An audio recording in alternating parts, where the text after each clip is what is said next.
My wealthy aunt left me everything. Then my parents who abandoned me 16 years ago suddenly showed up 16 years. That's how long it had been since I last saw my parents' faces. 16 years since they dropped me off at my Aunt Clara's door with a garbage bag full of clothes and drove away without looking back. And for 16 years, not a single phone call, not a birthday card, not even a text message. Then my aunt passed away 3 months ago and left me everything. Her house, her savings, her investments, everything.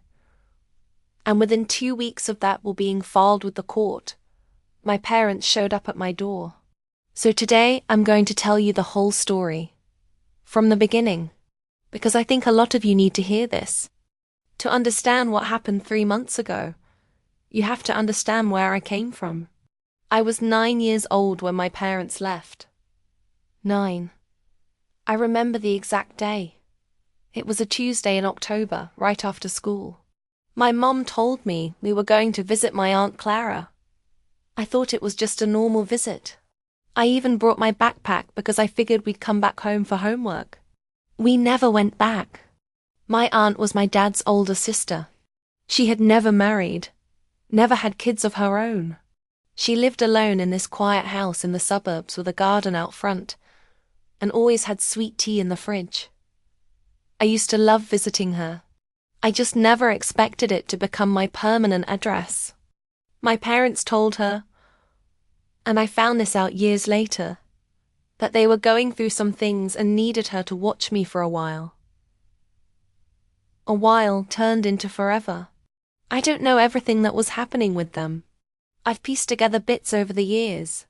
Financial problems, relationship problems. I think my dad had some substance issues for a period. But here's what I do know.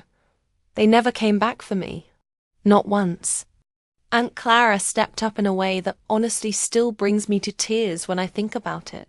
She didn't have to do any of this. She was in her 50s.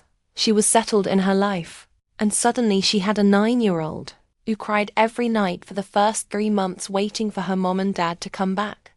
She enrolled me in school. She bought me school clothes. She came to every single school play, every parent-teacher conference, every graduation. She was the one who took me to get my driver's license. She helped me apply to college. She was, in every way that actually matters, my parent. And I loved her more than I can put into words. Growing up, the question I got the most, from teachers, from friends, from nosy neighbors, was, where are your parents? And at first I used to say they were away. Then I started saying it was complicated. By high school, I just said I lived with my aunt and left it at that. You get tired of explaining a wound every time someone accidentally bumps into it. There were moments when I really struggled with it, especially around the holidays. Seeing other families, even imperfect, messy families, together. Wondering what was so wrong with me that my own parents could just leave and not come back. But Aunt Clara had this way of reframing things without dismissing how I felt. She'd say, "Baby, people's choices say everything about them and nothing about your worth." I must have heard her say that 100 times. I didn't fully believe it until I was in my 20s, but she kept saying it anyway. I went to college, got my degree, got a job I'm proud of.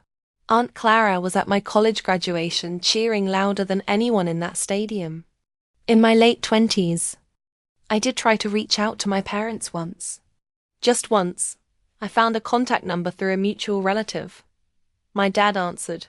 The conversation lasted maybe 4 minutes. It was awkward, cold. He sounded like he was talking to a stranger. He said maybe we'd catch up sometime. We never did. Some doors you knock on once, and if nobody answers, you stop knocking. I focused on my life, my work, my relationship with Aunt Clara. And honestly, life was good. She was diagnosed about 18 months before she passed. It wasn't sudden. We had time, which I am grateful for, even though watching someone decline is its own kind of pain. We talked about everything during that time.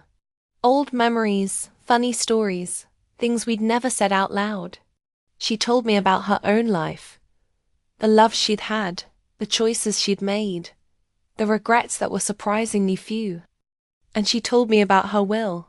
She sat me down about 6 months before she passed, and was very direct about it. She said, "I want you to know what I've decided, and I want you to hear it from me." She was leaving me the house, her savings, which was significant. She had been careful with money her whole life, and her investment accounts. I tried to tell her she didn't have to do that. She held up her hand and said, "You are my child. This is what you do for your child." I held it together in front of her. I cried in my car for 20 minutes afterward. She passed 3 months ago. Peacefully, at home, which is what she wanted. I was there holding her hand. The funeral was small. She had outlived most of her friends. I handled everything. It was the least I could do, and also one of the hardest things I've ever done. Then I met with the attorney.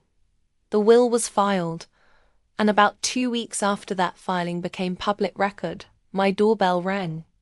My mother looked older, obviously, but I recognized her immediately. She was smiling in this nervous, too wide way that didn't reach her eyes. My father was standing slightly behind her, hands in his pockets looking at the ground. I stood there for a long moment. I genuinely didn't know what to say. I think I said, "Can I help you?" like they were strangers. And I meant it exactly like that. My mother started talking immediately, rapid fire, like she'd rehearsed it. She said she'd been thinking about me for years, that she was so sorry for everything, that they'd been through so much and they'd made mistakes, but they were in a better place now, and they hoped we could reconnect and be a family again. And I listened. I let her finish. And then I said, very calmly, I'm actually proud of how calm I was. I said, "Did Aunt Clara's will being filed have anything to do with why you're here right now?" The silence that followed told me everything. My father started explaining that they weren't there because of that it wasn't about money, that they genuinely wanted a relationship. My mother jumped back in. They both talked at once. I asked them to stop. I said, "I want to be fair. I'm going to ask you directly. Did you know about the inheritance before you came here?" My mother, to her credit, or maybe just because she's a bad liar, said yes. She said a relative had mentioned it. She said it didn't change why they came, that they had been planning to reach out anyway. I told them I needed time to think. I didn't invite them in. I told them I would be in touch. And then I closed the door. I sat down on my kitchen floor, and I just sat there for a long time. So here's where I'm at. And I want to be honest with you all, because I think some of you are going to have feelings about this. I am not giving them money. Not a cent. Aunt Clara worked her entire life for what she had, and she made a deliberate, loving choice about who she wanted to leave it to. I'm going to honor that. I talked to a therapist. Still in therapy. Highly recommend it, by the way. And here's where I landed. I'm not closing the door entirely, but I am not opening it wide either, because I wanted to be precise. And I said that I was open to one conversation, a real one, where they answer my questions honestly, where we acknowledge what actually happened.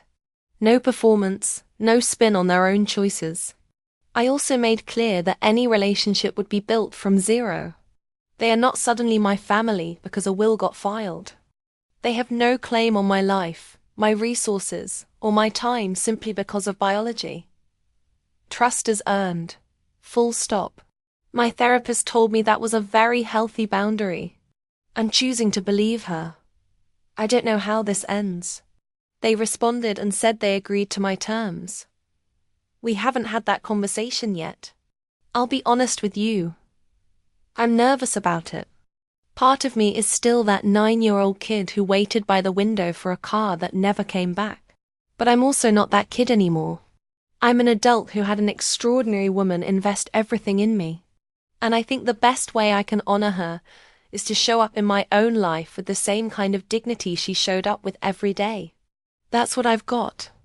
If you've been through something like this, estranged parents, you are not alone in this kind of thing, even when it feels like you are. It genuinely helps this channel more than you know.